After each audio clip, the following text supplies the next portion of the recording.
اللہ تعالیٰ سمیع ہے، اللہ سننے والا ہے۔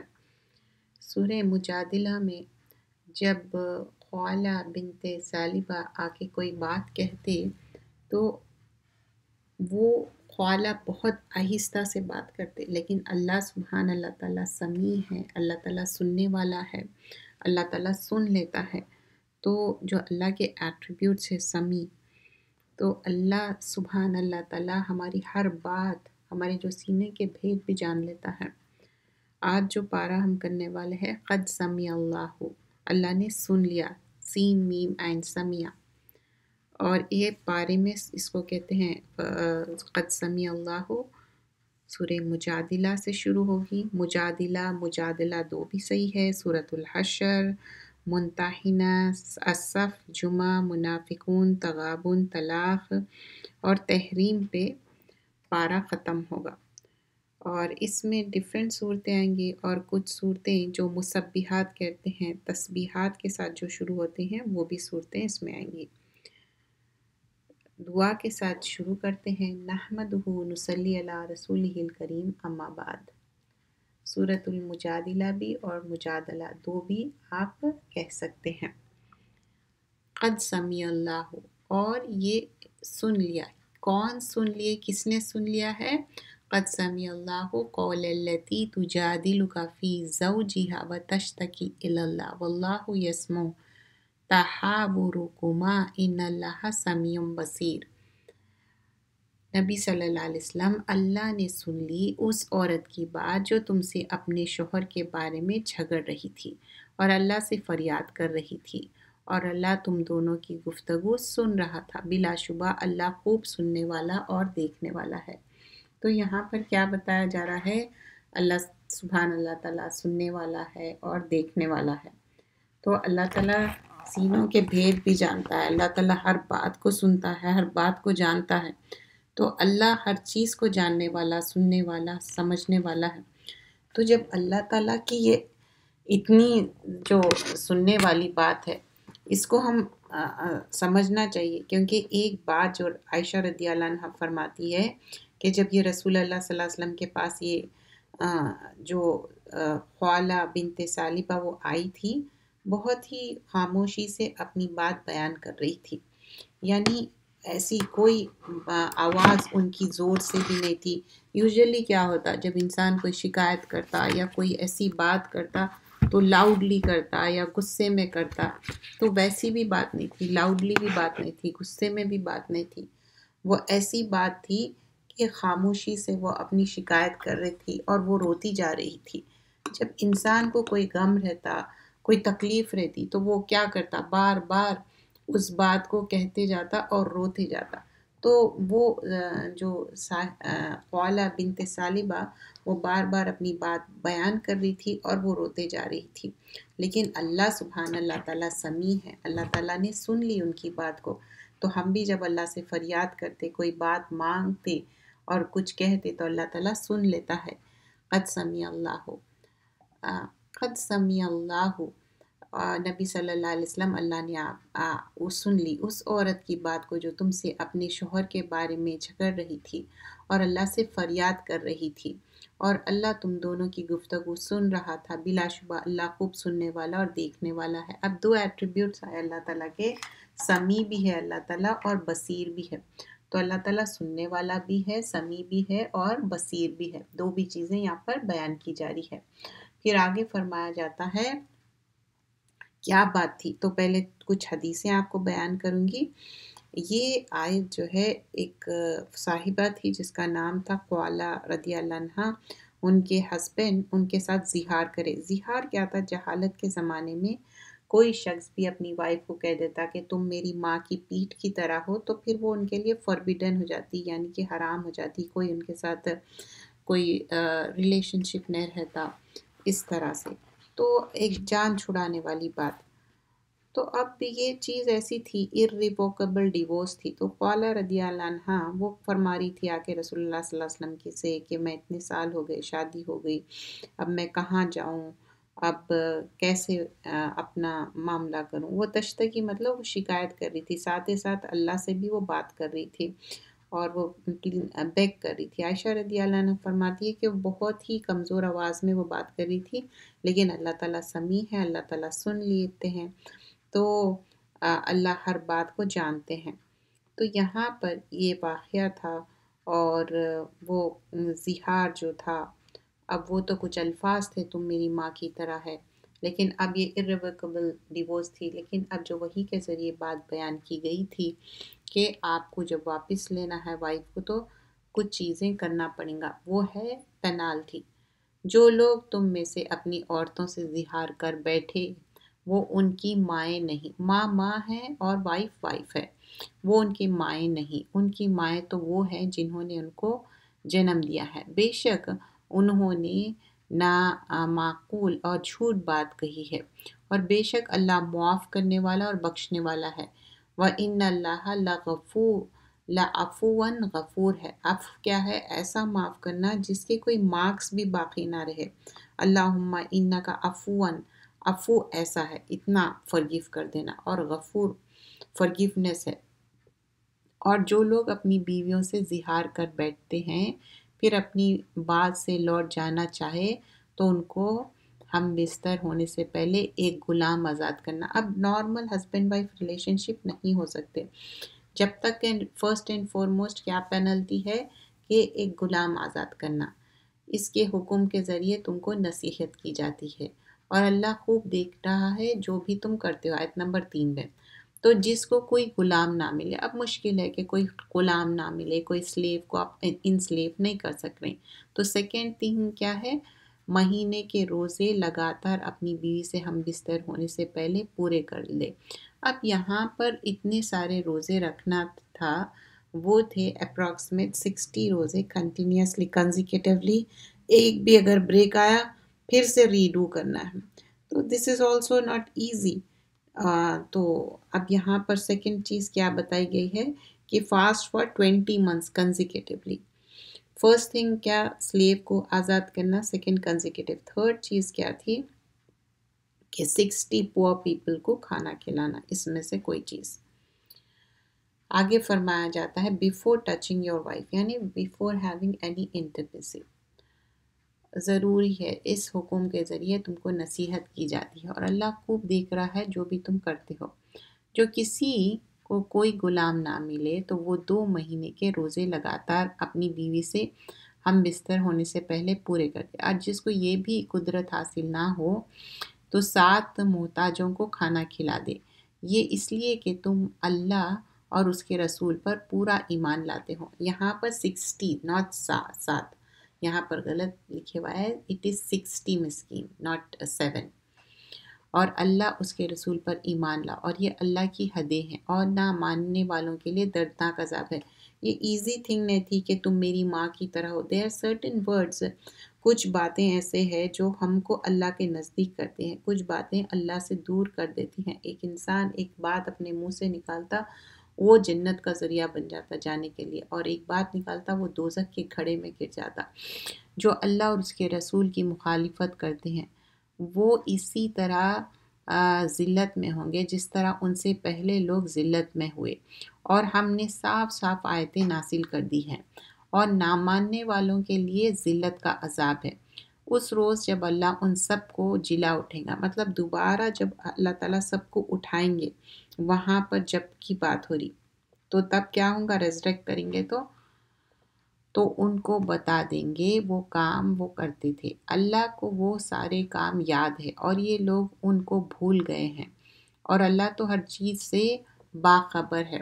کلو شہین شہید بھی ہے، وٹنس بھی ہے، باخبر بھی ہے. کیا آپ صلی اللہ علیہ وسلم نے اس پر غور نہیں فرمایا کہ اللہ تعالیٰ سب کچھ جانتا ہے جو آسمان میں ہے اور جو زمین میں ہے؟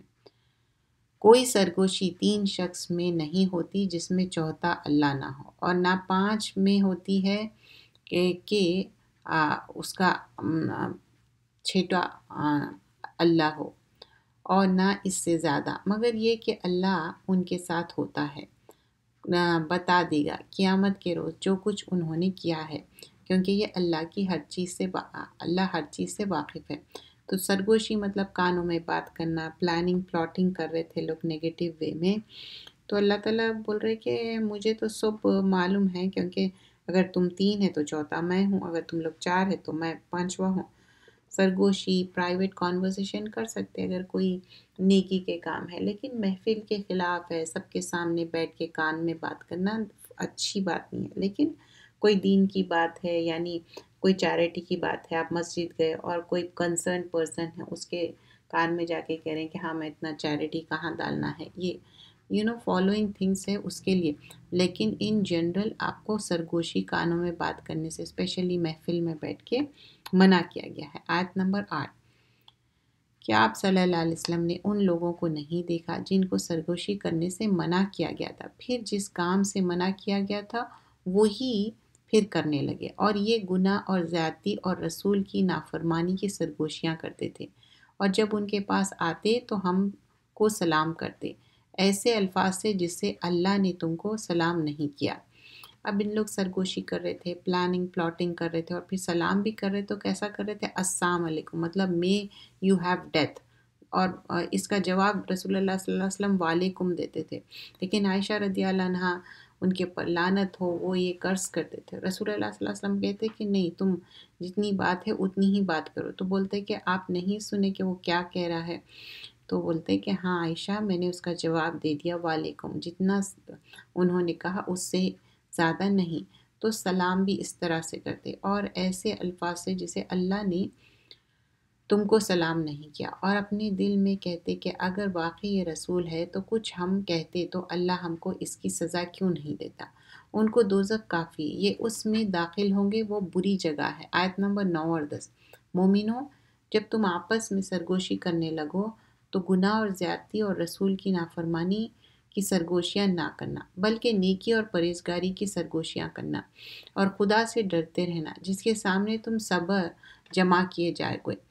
ایسی سرگوشیاں تو شیطان کی حرکتوں سے ہوتی ہے۔ آیت نمبر 10 میں کیا بتایا جا رہا ہے؟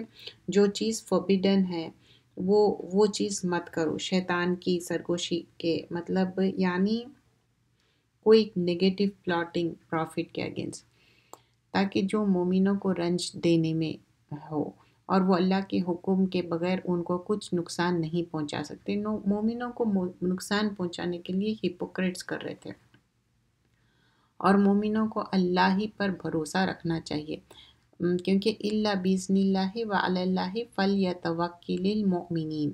کئی بار ایسا ہوتا، لوگ آپ کو نقصان پہنچانا چاہتے، بہت کچھ کرتے، لیکن جب آپ توکل کرتے اللہ ول ہیلپ یو۔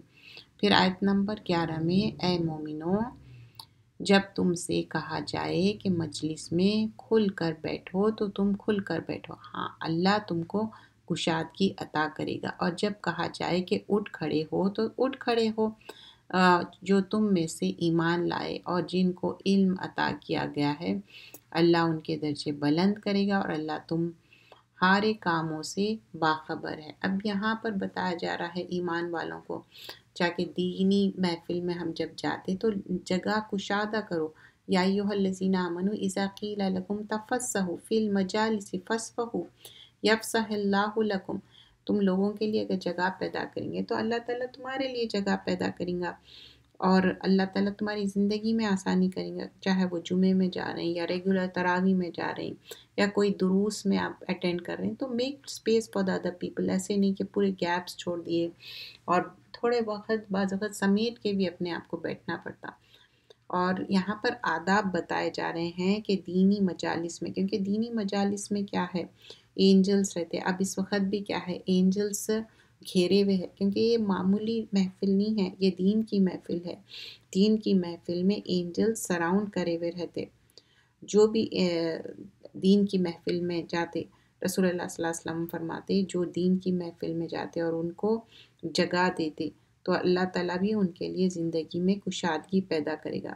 کوئی ایسا بھی ہو سکتا وہاں سے کوئی راہ گزر ہے اور جا رہا، وہ دین کی محفل میں آ جائے تو بھی اس کو وہ ریوارڈ ملے گا دین کا۔ مومنو، جب تم رسول سے سرگوشیاں کرو تو اپنی سرگوشی سے پہلے کچھ خیرات کر دیا کرو۔ یہ ایک رول آیا تھا کہ اگر رسول اللہ صلی اللہ علیہ وسلم سے پرائیویٹلی کوئی چیز بات کرنا ہے تو پہلے چیریٹی کرنا، پھر بات کرنا، اور اس پہ عمل کرنے کے لیے صرف وہ جو ان کے داماد تھے علی رضی اللہ عنہ، اور ان کے وہ کزن بھی تھے، صرف وہ اس پہ عمل کیا اور اس کے بعد ایبروگیٹ کیا گیا۔ اور کچھ خیرات کر دیا کرو، یہ تمہارے لیے بہتر اور پاکیزہ بات ہے۔ پھر اگر خیرات نہ کر سکو تو اللہ بخشنے والا اور رحم کرنے والا ہے۔ کیا تم اس بات سے ڈر گئے کہ رسول سے سرگوشی کرنے سے پہلے خیرات کر دیا کرو؟ پھر جب تم نے اس کو نہیں کیا تو اللہ نے تم کو معاف کر دیا، تو تم نماز پابندی سے پڑھا کرو، زکوٰۃ دو اور اللہ اور اس کے رسول کی اطاعت کرو۔ جو کچھ تم کرتے ہو اللہ اس سے خبردار ہے۔ آیت نمبر 13۔ کیا تم نے ان لوگوں کو نہیں دیکھا کہ وہ ایسے لوگوں سے دوستی کرتے ہیں جن پر اللہ کا غضب ہوا؟ وہ نہ تم میں ہے نہ ان میں، اور وہ جان بوجھ کر جھوٹی قسمیں کھاتے ہیں۔ اللہ نے ان کے لیے سخت عذاب تیار کر رکھا ہے۔ بے شک یہ برے برے کام کرتے ہیں۔ انہوں نے اپنی قسموں کو ڈھال بنا لیا ہے، پھر لوگوں کو اللہ کے راستے سے روکتے ہیں تو ان کے لیے ذلت کا عذاب ہے۔ اللہ کے عذاب کے سامنے ان کا مال ان کے کچھ کام نہ آئے گا، اور نہ ان کی اولاد۔ یہ لوگ دوزخی ہے اور ہمیشہ اسی میں رہیں گے۔ اس روز اللہ ان سب کو جلا اٹھائے گا، تو جس طرح تمہارے سامنے یا قسمیں کھاتے ہیں اسی طرح اللہ کے سامنے بھی قسمیں کھائیں گے، اور خیال کریں گے کہ ہم کسی اچھے حال میں ہیں۔ خبردار یہ بڑے جھوٹے ہیں۔ آیت نمبر 19۔ شیطان نے ان پر قابو پا لیا ہے تو اللہ کی یاد کو ان سے بھلا دیا۔ یہ جماعت شیطان کا لشکر ہے۔ خبردار شیطان کا لشکر نقصان اٹھانے والا ہے۔ آیت نمبر 19 میں کیا بتایا جا رہا ہے؟ شیطان کا لشکر جو ہے نقصان۔ وہ جو لوگ خدا اور اس کے رسول کی مخالفت کرتے ہیں وہ نہایت رسوا ہونے والے ہیں۔ اللہ نے یہ بات لکھ دی ہے کہ میں اور میرے پیغمبر ضرور غالب رہیں گے، بلا شبہ اللہ قوت والا اور زبردست ہے۔ آیت نمبر 21 میں کیا بتایا جا رہا ہے؟ It was ordained کتب اللہ علی غالبین انا ورسول ان اللہ قوی عزیز۔ جو لوگ اللہ اور روز آخرت پر یقین رکھتے ہیں تم ان کو اللہ اور اس کے رسول کے دشمنوں سے دوستی کرتے ہوئے نہ دیکھو، کہاں وہ ان کے باپ یا بیٹے یا بھائی یا خاندان کے لوگ ہوں۔ یہ وہ لوگ ہیں جن کے دلوں میں اللہ نے ایمان ٹھہرا کر دیا ہے اور اپنے فیض سے ان کی مدد کی ہے، اور وہ ان کو بہشت میں داخل کرے گا جس کے نیچے نہریں بہہ رہی ہیں، ہمیشہ وہیں رہیں گے۔ اللہ ان سے راضی ہوا اور وہ اللہ سے راضی ہوئے۔ یہی گروہ ہے اللہ کا۔ خبردار اللہ ہی کا گروہ اپنی مراد پائے گا۔ الا ان حزب اللہ هم المفلحون، اللہ کا گروہ ہی مفلحون ہونے والا ہے، کامیاب ہونے والا ہے۔ سورۃ الحشر، اس میں 24 آیتیں ہیں اور یہ مدنی صورت ہے، اور یہ بھی تسبیحات مسبحات صورتوں میں سے ہے۔ بسم اللہ الرحمن الرحیم۔ سبح للہ ما فی السماوات و ما فی الارض وهو العزیز الحکیم۔ وہ سب چیزوں کو جو آسمان میں ہے اور جو چیزیں زمین میں ہیں سب خدا کی تسبیح کرتی ہیں، اور وہ غالب اور حکمت والا ہے۔ ہر چرند پرند سب تسبیح کرتے ہیں، لیکن ہم کو نہیں معلوم کس طرح تسبیح کرتے ہیں۔ اور تسبیح ایسا بزنگ ساؤنڈ کے جیسا اللہ کے عرش کے اطراف آواز آتی ذکر کی، اور سبحان اللہ، الحمدللہ، لا الہ الا اللہ، اللہ اکبر، یہ سب کیا ہے؟ صدقہ ہے۔ سبحان اللہ العظیم و بحمدہ جب ہم کہتے ہیں تو ایک ٹری پلانٹ ہوتا جنت میں، سبحان اللہ 100 ٹائمز کر رہے ہیں سن رائز کے جب یا سن سیٹ کے، تو یہ آپ کے لیے بہتر ہے 100 کیملز اون کرنے سے۔ تو عادت بنا لیجئے تسبیحات کرنے کی۔ وہی ہے جس نے اول بار کفر اہل کتاب کو ان کے گھروں سے نکال دیا تھا۔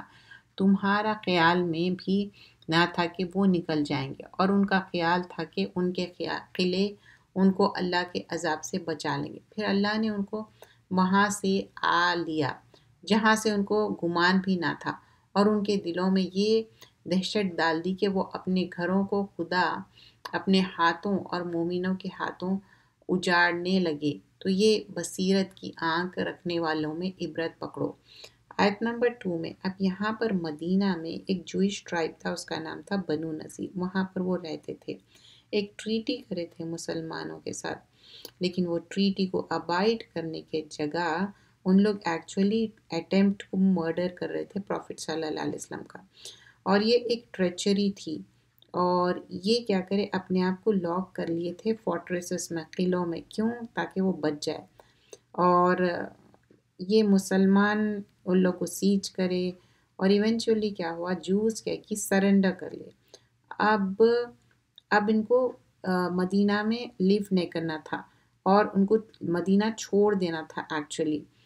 اور اب یہ سوچنے لگے کہ ہم اپنے ساتھ ڈورز، ونڈوز، فریمز، سارے گھر کے جو بھی چیزیں ہیں سارا گھر ایمٹی کر کے ساتھ اپنے لے کے جائیں گے۔ تو اللہ سبحانہ اللہ تعالیٰ یہاں پر وہی بتا رہے کہ کس طرح ایک لیسن لرن کرنے کی بات ہے۔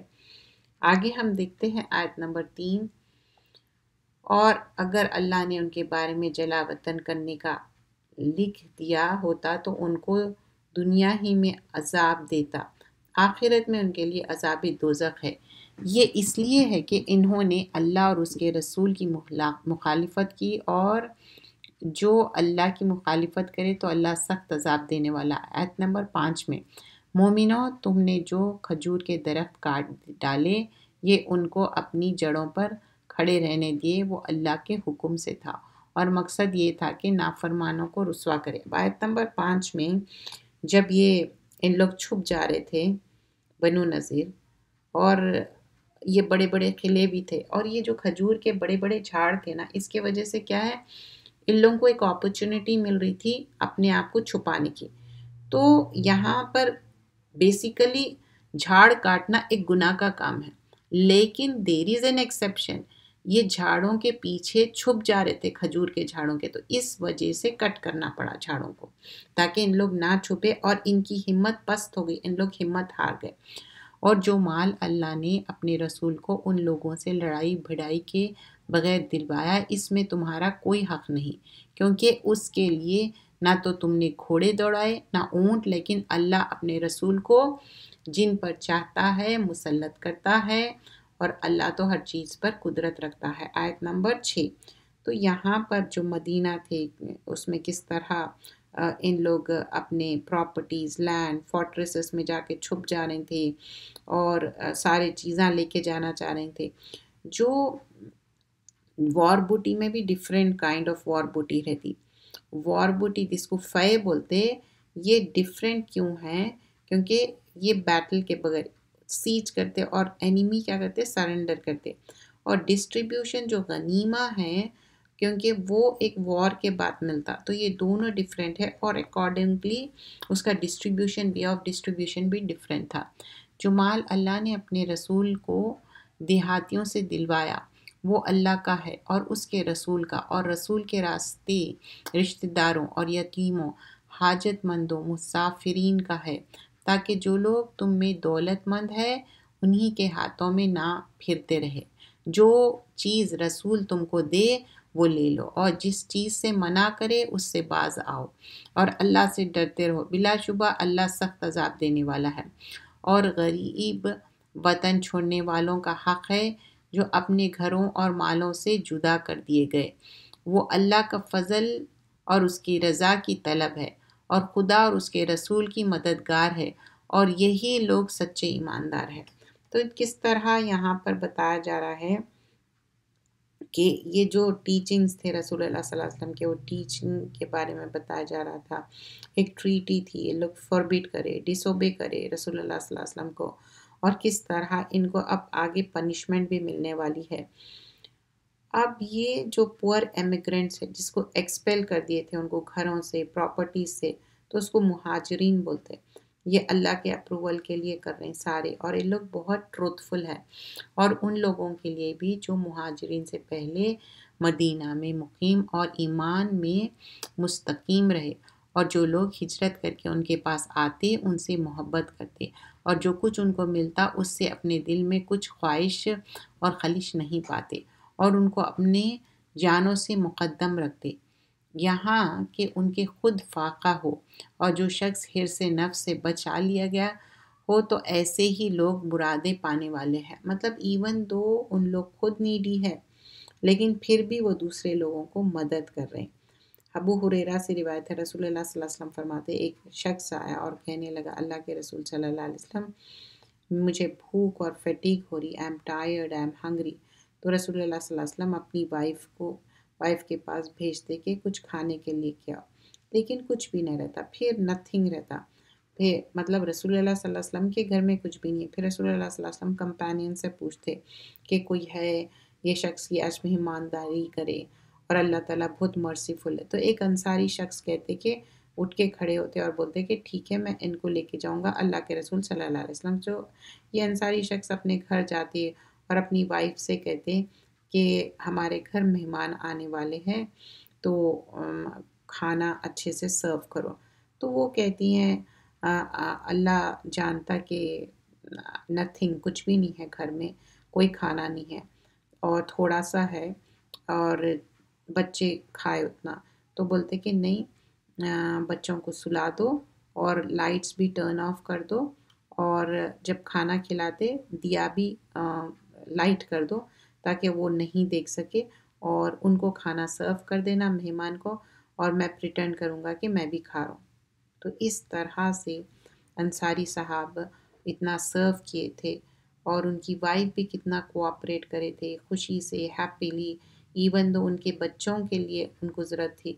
تو یہ وہی کے ذریعے معلوم ہو گیا اور رسول اللہ صلی اللہ علیہ وسلم کو بھی بتایا گیا کہ کتنے اچھی مہمانداری وہ کرے. تو ہمارے دل سے جو بھی سٹنجینس ہے شو ہے وہ نکال دینا چاہیے. ایک مومن کے دل میں سٹنجینس اور بزدل نہیں ہونا چاہیے. رسول اللہ صلی اللہ علیہ وسلم فرماتے جو کوئی پروٹیکٹ کرا اپنے ویلتھ کو اچھے سے سپینڈ کرے اور سپینڈ کرنے میں بھی صحیح سے صحیح جگہ کمانا بھی صحیح جگہ سے اور سپینڈ بھی صحیح کرنا چاہیے اور ذکر کرنا چاہیے. یہ بھی سارے چیزیں آپ کے دل کو ایکسپینڈ کرتے. سبحان اللہ والحمد للہ ولا الہ الا اللہ واللہ اکبر. اور شوہ نفس سے پناہ مانگنا چاہیے. اللہم انی اعوذ بک من البخل. بخل اللہ کو پسند نہیں ہے. آیت نمبر 10 اور ان کے لیے بھی جو ان مہاجرین کے بعد آئے اور دعا کرتے رہے کہ اے پروردگار ہم کو معاف فرما اور ہمارے بھائیوں کو جو ہم سے پہلے ایمان لے آئے ہیں اور مومن کی طرف سے ہمارے دلوں میں کینہ نہ پیدا ہونا. اے ہمارے پروردگار تو بڑا شفقت کرنے والا اور رحمت کرنے والا ہے. تو اب یہاں پر ان لوگ دعا بھی کر رہے ہیں کہ کس طرح ربنا اغفر لنا ولاخواننا الذین سبقونا بالایمان ولا تجعل فی قلوبنا غلا للذین آمنوا ربنا انک رؤوف رحیم. کیا تم نے ان منافقین کو نہیں دیکھا جو اپنے کافر بھائیوں سے جو اہل کتاب ہے کہا کرتے تھے کہ اگر تم نکال دیے گئے تو ہم بھی تمہارے بارے میں کبھی کسی کی بات نہیں مانیں گے اور اگر تم سے جنگ ہوئی تو تمہاری مدد کریں گے مگر اللہ گواہ ہے کہ یہ جھوٹے ہیں. بول رہے کہ یہ دوسرے لوگوں کو بول رہے کہ اچھا یہ جو ہپوکریٹس ہے پیپل آف بک کو کہہ رہے ہیں. بول رہے کہ بیسیکلی جو ہپوکریٹس ہے وہ کسی کے بھی سائڈ نہیں ہے وہ جھوٹے باتیں کر رہے ہیں. وہ جیوز کا سائڈ کیوں لے کیونکہ ان کو اپوز کرنا تھا مسلمانوں کو. اگر وہ نکل گئے تو یہ ان کے ساتھ نہیں چلیں گے اور اگر ان سے جنگ ہوئی تو یہ ان کی مدد نہیں کریں گے اور اگر ان کی مدد بھی کی تو پیٹ پھیر کر بھاگ جائیں گے پھر ان کو کسی کو بھی مدد نہ ملے گی. مطلب اگر چلے بھی تو نقصان ہی ہے ان کو کوئی ہیلپ کرنے والے نہیں ہیں اور ان کے اندر ایک نفاق کی بیماری ہے. مومنو تمہاری ہیبت ان کے دلوں میں اللہ سے بھی بڑھ کر ہے یا اس لیے کہ وہ ایسے لوگ ہیں جو نہیں سمجھتے مطلب نادان نہ سمجھ. یہ سب جمع ہو کر بھی تم سے نہیں لڑیں گے مگر حفاظت والی بستی میں یا دیواروں کی اوٹ میں مطلب چھپ کر. ان کی آپس کی لڑائی بھی بڑی سخت ہے. تم خیال کرتے ہو کہ یہ اکٹھا ہے حالانکہ ان کے دل متفرق ہے مطلب جدا جدا ہے. یہ اس لیے ہے کہ یہ لوگ عقل نہیں رکھتے. بِأَنَّهُمْ قَوْلٌ لَا يَعْقِلُونَ. آیت نمبر 15 سے 20. ان کا حال ان لوگوں کی طرح ہے جو ان سے کچھ پہلے اپنے کاموں کی سزا کا مزہ چکھ چکے اور ان کے لیے دردناک عذاب ہے. آیت نمبر 16-17. ان کی مثال شیطان کی سی ہے کہ وہ انسان سے کہتا ہے کہ تو کافر ہو جا. پھر جب وہ کافر ہو گیا تو کہتا ہے کہ میرا اب تم سے کوئی واسطہ نہیں میں تو اللہ سے ڈرتا ہوں جو سارے جہان کا رب ہے. پہلے شیطان کیا کرا بھٹکایا. جب ایکچولی میں انسان غلط کام کر لیتا تو پھر کہتا کہ میرا تمہارا کوئی واسطہ نہیں ہے. تو دونوں کا انجام یہ ہوا کہ دونوں دوزخ میں داخل ہوئے، ہمیشہ اس میں رہیں گے۔ بے انصافیوں کی یہی سزا ہے۔ مومنوں، اللہ سے ڈرتے رہو، اور ہر شخص کو چاہیے کہ وہ دیکھتے رہے کہ اس نے روز فرد کے لیے کیا سامان تیار کرا ہے، اور پھر یہی کھیتی ہے۔ اللہ سے ڈرتے رہو، بلا شبہ اللہ تمہارے عمل سے باخبر ہے۔ تم ان جیسے نہ ہونا جو اللہ کو بھلا بیٹھے۔ اللہ نے خود ان کو ان کی جان سے غافل بنا دیا، یہی بدکار لوگ ہیں۔ آیت نمبر 20 میں پھر دوزخ اور جنت کے بارے میں۔ دوزخی اور جنتی دونوں برابر نہیں۔ جنتی تو کامیاب لوگ ہیں۔ اگر ہم یہ قرآن کسی پہاڑ پر نازل کرتے تو تم دیکھتے کہ وہ اللہ کے خوف سے دب جاتی، مطلب بالکل دب جاتی اور پھٹ جاتی، اور ہم یہ باتیں لوگوں کے لیے بیان کرتے ہیں کہ وہ غور کرے۔ لعلہم یتفکرون، آگے فرمایا جاتا ہے وہی خدا ہے جس کے سوائے کوئی معبود نہیں۔ هو اللہ الذی لا الہ الا هو عالم الغیب والشہادہ هو الرحمن الرحیم۔ بہت ہی اچھے اچھے نام ہیں۔ اسم اعظم جو نام لے کے جب آپ دعا کرتے تو اللہ تعالیٰ وہ دعا رد نہیں کرتا، دعا قبول کرتا، اور دعا کرتے جب یہ بھی ایٹیکیٹ سے اللہ کے اچھے اچھے نام، اور غافل دل کی دعا بھی اللہ تعالیٰ نہیں سنتا۔ وہی خدا ہے جس کے سوائے کوئی معبود نہیں، وہی پوشیدہ اور ظاہر کا جاننے والا ہے، وہ بڑا مہربان اور نہایت رحم کرنے والا ہے۔ وہی خدا ہے جس کے سوائے کوئی عبادت کے لائق نہیں، وہ حقیقت بادشاہ ہے، پاک ہے، سلامتی دیتا ہے، امن دیتا ہے، نگہبان ہے، وہی زبردست ہے، درست کرنے والا ہے، بڑائی والا ہے۔ اللہ پاک ہے ان لوگوں کے شرک سے۔ وہ اللہ ہے، پیدا کرتا ہے، ایجاد کرتا ہے، صورتیں بناتا ہے، اس کے اچھے اچھے نام ہیں، سب اسی کی پاکی بیان کرتے ہیں جو بھی آسمان اور زمین میں ہے، اور وہی زبردست اور حکمت والا ہے۔ هو اللہ خالق الباری المصور لہ الاسماء الحسنی یسبح لہ ما فی السماوات و ما فی الارض وہو العزیز الحکیم۔ اچھے اچھے نام لے کے اللہ کے جب دعا کرتے تو آپ کی دعا قبول ہوتی ہے، اور اس میں اچھے ایٹریبیوٹس بتائے گئے ہیں، جیسا آیت الکرسی میں ہے ویسی ہے۔ تو هو اللہ الذی لا الہ الا هو عالم الغیب والشہادہ هو الرحمن الرحیم۔ هو اللہ الذی لا الہ الا هو الملک قدوس سلام۔ اب ملک کیا ہے؟ سوورنٹی ہے۔ قدوس کیا ہے؟ ایکسٹریملی پیور ہے۔ السلام کیا ہے؟ پرفیکشن ہے۔ المومن the best wear of the ایمان۔ محمن مطلب اوورسیر کرنا۔ اور عزیز کیا ہے؟ مائٹ ہے، اسٹرانگ ہے، آنریبل ہے، جبار، کمپیلر ہے، ایکسٹریملی گریٹ۔ اور متکبر سپیریئر ہے، کیونکہ supreme great possessor of glory. اب نیکسٹ سورہ ہے سورۃ الممتحنہ، یہ مدنی سورت ہے، اس میں 13 آیتیں ہیں، اور پھر یہاں پر یہ سورہ بھی یا ایھا الذین آمنو سے شروع ہو رہا۔ یا ایھا الذین آمنو لا تتخذوا، مومنوں میرے اور اپنے دشمن کو اپنے دوست نہ بناؤ کہ ان سے دوستی کا اظہار کرنے لگو، حالانکہ وہ تمہارے پاس جو دین حق آ چکا ہے اس کا انکار کرتے، وہ رسول کا، اور تم کو محض اس بنا پر کہ تم اپنے رب پر ایمان لے آئے، وہ شہر بدکار کر چکے ہیں اگر تم اپنے گھروں سے میرے راستے میں نکلو اللہ کے لیے۔ آیت نمبر 1 میں ہم دیکھتے ہیں ممتحنہ میں، تو یہاں پر بتایا جا رہا ہے کہ کس طرح دوسرے شہر میں، تو یہاں ایک ٹریٹی ہوئی تھی، ٹریٹی آف حدیبیہ، جو مشرکین وائلیٹ کر دیے تھے، اور فائنینسنگ جو ایلیز تھے مسلمان کے، رسول اللہ صلی اللہ علیہ وسلم تو ڈیمانڈ کرے تھے کمپنسیشن یا ٹرمینیشن کر دو الائنس کو، دونوں میں سے کوئی، تو مشرکین یہ لوگ کمپائل نہیں کرے، تو پروفٹ صلی اللہ علیہ وسلم ایک لانچ کرے آفینسو آرڈر کہ مکہ کو ٹیک اوور کریں گے، لیکن سیکریٹلی، کیونکہ ریزسٹنس نہیں چاہ رہے تھے، بلڈ شیڈ نہیں چاہ رہے تھے۔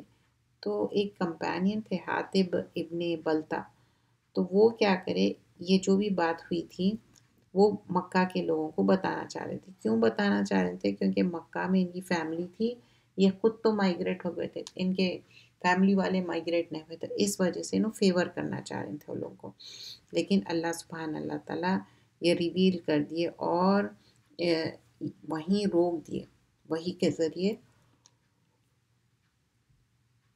رسول اللہ صلی اللہ علیہ وسلم کو بتا دیے اور آپ صحابہ کو بھیجے اور روک دیے۔ مومنوں، میرے اور اپنے دشمنوں کو اپنا دوست نہ بناؤ، مطلب وہی جو مکہ والے ہیں، تم یہ جو بات تھی ٹریٹی کی، تم ان کو کیوں بتا دی؟ یہ تو ایک سیکریٹ بات تھی، یہ امانت تھی، مت بنا، حالانکہ وہ تمہارے پاس جو دین حق لا چکے ہیں اس کا انکار کرتے ہیں۔ وہ رسول اور تم کو محض اس بنا پر تم کو اپنے رب پر ایمان لے آئے ہو شہر بدر کرتے ہیں، اور اگر تم اپنے گھروں سے میرے راستے میں نکلیا کرو اور میری خوشنودی حاصل کرنے کے لیے، تو تم چپکے ان سے دوستی کی باتیں کرتے ہو۔ وہی وہ جو صحابہ ہیں ان کے پر بات ہو رہی، حالانکہ میں خوب جانتا ہوں جو باتیں تم چھپایا کرتے ہو یا ظاہر کرتے ہو، تو جو تم میں سے ایسا کرے گا تو وہ سیدھے راستے سے بھٹک گیا۔ تو اب یہاں پر کلیئرلی بتا رہے ہیں جو بھی ایسا کرے وہ سیدھے راستے سے بھٹک گیا۔ عمر خطاب کہتے کہ میں جا کے اس کو کیا ختم کر دوں؟ رسول اللہ صلی اللہ علیہ وسلم بولتے کہ نہیں، کول ڈاؤن، کیونکہ یہ صحابی اچھے تھے، بیسیکلی بدر میں بھی شامل ہوئے تھے، تو وہ نہیں کرنا چاہ رہے تھے۔ قیامت کے دن نہ تمہارے رشتہ دار کام آئیں گے اور نہ اولاد، اس روز وہ تم سے فیصلہ کرے گا، اور اللہ خوب دیکھتا ہے جو تم کرتے ہو۔ تمہارے لیے ابراہیم اور ان کے ساتھیوں میں اچھا نمونہ ہے، جبکہ انہوں نے اپنی قوم سے کہا کہ ہم تم سے اور ان بتوں سے جن کی تم اللہ کے سوائے پوجتے ہو تعلق نہیں، اور ہم تمہارے معبودوں کے کبھی قائل نہیں جو بھی تم ڈیئرٹیز کو مانتے ہیں، جب تک تم خدائی واحد پر ایمان نہ لو، مینس اللہ پہ الون۔ ہم میں اور تم میں ہمیشہ کھلم عداوت اور دشمنی رہیں گی۔ البتہ ابراہیم علیہ السلام نے اپنے والد صاحب سے یہ ضرور کہا کہ میں آپ کے لیے مغفرت مانگوں گا، تو انہوں نے ایک وعدہ کر لیے تھے ابراہیم علیہ السلام، اور میں اللہ کے سامنے آپ کے بارے میں کوئی اختیار نہیں رکھتا۔ اے ہمارے رب، ہم تجھ پر بھروسہ رکھتے ہیں اور تیری طرف رجوع ہوتے ہیں اور تیری پاس ہی لوٹ کر آتے ہیں۔ تو یہاں پر اللہ سے دعا کر رہے ہیں، ربنا علیکا توکلنا وعلیکا انبنا وعلیکا المصیر۔ اے ہمارے رب، تو ہم کو کافروں کے ہاتھ سے عذاب نہ دلانا، اور اے ہمارے رب تو ہمیں معاف فرما، بلا شبہ تو بڑا زبردست اور حکمت والا ہے۔ آیت نمبر 6، بے شک تمہارے لیے ان لوگوں میں ایک عمدہ نمونہ ہے، یعنی اس شخص کے لیے جو اللہ کے سامنے جانے اور یوم آخرت پر عقیدہ رکھتا ہے، اور جو روگردانی کرے گا تو اللہ بے نیاز ہے، حمد و ثنا کا سزاوار ہے۔ عجب نہیں کہ اللہ تم میں اور ان میں جن سے تم دشمنی رکھتے ہو دوستی پیدا کر دے، اور اللہ بڑی قدرت والا، اور اللہ بڑا بخشنے والا اور رحم والا ہے۔ آج جو دوست ہے کل دشمن بن سکتا ہے، آج جو دشمن ہے کل دوست بن سکتا ہے، ڈیپینڈس کہ اس کی سوچ کیسی ہے اور کیسے اس کے اندر چینجز آتے۔ اللہ تم کو ان لوگوں سے بھلائی اور انصاف کرنے سے نہیں روکتا جو تم سے دین کے بارے میں جنگ نہیں کرتے اور نہ تم کو تمہارے گھروں سے نکالتے۔ اللہ تو انصاف کرنے والوں کو دوست رکھتا ہے۔ اللہ تم کو صرف ان لوگوں سے دوستی کرنے سے منع کرتا ہے جو تم سے دین کے بارے میں لڑتے ہیں اور تم کو تمہارے گھروں سے نکالتے ہیں، تمہارے نکلنے میں اوروں کی مدد کرتے ہیں، اور جو ایسے لوگ سے دوستی کریں گے تو وہی لوگ ظالم ہیں۔ مومنوں، جب تمہارے پاس مومن عورتیں وطن چھوڑ کر آئیں تو ان کے آزمائش کر لیا کرو۔ اب جب بھی ان لوگ وہاں سے یہاں آ رہے ہیں تو اس کو پہلے ٹیسٹ کر لو بول رہے ہیں، آزمائش کر لو بول رہے ہیں امیگرینٹس کو۔ تو کیا کیا ہے؟ مومن عورتیں وطن چھوڑ کے آئے تو اللہ ان کے ایمان کے خوب جانتا ہے۔ اگر تم جانتے ہو کہ آپس میں اور یہ کہ ان کے حلال ہے اور وہ نہ ان کو جو جائز ہے، جو کچھ انہوں نے ان کے اوپر خرچ کیا وہ ان کو دے دے، تو تم پر اس میں کوئی گناہ نہیں کہ ان کو مہر دے کر ان سے نکاح کر لو، اور کافر عورتوں کی ناموس کو اپنے قبضے میں نہ رکھو، یعنی کافر عورتوں کو واپس کر دو، اور جو کچھ تم نے ان پر خرچ کیا ہے تو ان سے طلب کرو، اور جو کچھ انہوں نے خرچ کیا ہو تو وہ طلب کر لینا، یعنی اللہ کا حکم ہے کہ وہ تم میں فیصلہ کیا دیتا ہے کہ اللہ خوب جانتا ہے اور حکمت والا ہے۔ آیت نمبر 10۔ تو اللہ سبحانہ اللہ تعالیٰ پورا جان رہا کہ تم کیا کر رہے ہیں کیا نہیں کر رہے ہیں، کتنا اللہ سبحانہ اللہ تعالیٰ کو سب پتہ ہے کہ تم کس چیز میں صحیح کر رہے ہیں اور کس چیز میں غلط۔ تو یہاں پر اگر مسلمان کے ہاتھ سے کچھ عورتیں کافروں کی طرف نکل جائیں، پھر تم کافروں کو سزا دو، تو جن کی عورتیں جاتی رہی تھی مال غنیمت میں سے انہیں اتنا دے دو جو ان کا خرچ ہوا، اور اللہ سے ڈرو جس پر تم ایمان رکھتے ہو۔ اے نبی صلی اللہ علیہ وسلم، جب تمہارے پاس مومن عورتیں بیعت کرنے کے لیے آئے، اور رسول اللہ صلی اللہ علیہ وسلم یہاں پر بیعت مطلب ایسا نہیں ہے خدا نخواستہ آپ ٹچ کریں، نہیں، کبھی بھی نہیں ٹچ کریں۔ اور یہاں پر آیت نمبر 12 میں دیکھیے اب کس طرح بیعت لے رہے ہیں۔ تو یہاں رسول اللہ صلی اللہ علیہ وسلم ایک پلیج آف ایلیجینس لیے تھے پیپل سے مدینہ میں، اور ایک پرومس تھا اللہ کے نام پہ بیت الرضوان کہتے ہیں، اور کچھ چیزوں سے رکنا تھا، اور رسول اللہ صلی اللہ علیہ وسلم بیع لے رہے تھے عورتوں سے، اور میں جیسا بتائی ان کو ٹچ نہیں کیے تھے اور ہاتھ میں ہاتھ نہیں دیے تھے کیونکہ وہ محرم نامحرم کا ہو۔ اور کہ نبی صلی اللہ علیہ وسلم جب تمہارے پاس مومن عورتیں بیعت کرنے کے لیے آئے کہ اللہ کے ساتھ تو شرک نہیں کریں گے، فرسٹ اینڈ فارموسٹ توحید کی بات، شرک نہیں کرنا ہے، نہ بدکاری کریں گے، نہ ریلیشن شپ فریلی، نہ کوئی دوستی، نہ اپنی اولاد کو قتل کریں گے، چاہے پیٹ میں قتل کرنا ہو پیدا ہوئے کیسے، نہ اپنے ہاتھ پاؤں میں کوئی بہتان باندھیں گے، نہ نیک کاموں میں تمہاری نافرمانی کریں گے، تو ان سے بیعت لے لو، ان کے لیے بخشش مانگو، بلا شبہ اللہ تو بڑا بخشنے والا اور رحم کرنے والا ہے۔ مومنوں، تم ان لوگوں سے دوستی نہ کرو جن پر اللہ کا غضب ہے، کہ وہ آخرت سے ایسے نامید ہو گئے کہ جیسے کافر خبر والوں سے آس توڑ بیٹھے ہوئے، مطلب کمپلیٹلی گریف سورو میں بیٹھ گئے ان لوگ، اور یہ جو ڈسپیر ہو جاتے، مایوس ہو جاتے، یہ پسند نہیں ہے اللہ سبحانہ اللہ تعالیٰ کو، مایوسی کفر ہے۔ یہاں پر جز ہاف ہو گیا، تو انشاءاللہ ادر ہاف پھر انشاءاللہ ہم نیکسٹ سیشن میں کریں گے۔